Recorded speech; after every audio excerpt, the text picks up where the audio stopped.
السلام عليكم ورحمة الله وبركاته. النهاردة معنا موعد مباراة مانشستر سيتي ومانشستر يونايتد، مباراة بصراحة قمة الموسم.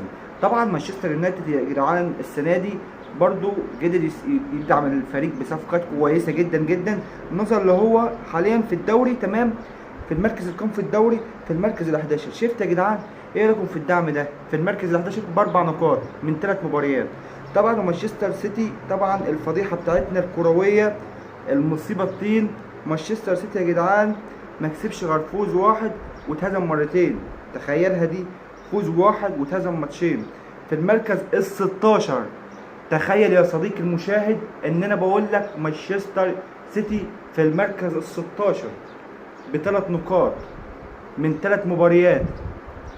تخيلها انت، دي مش متوقعه نهائيا، منطقيا مش معروفة، اي حاجة في الكورة دي مش مكشوفة خالص.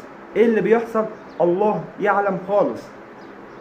بس ان شاء الله هتبقى مباراة قوية جدا جدا النهاردة، ونشوف حاجة قوية. طبعا القناة نقل على بي ان سبورت، وعلى طول بي ان سبورت 1، والمعلق عصام الشوالي. وبس كده، سلام.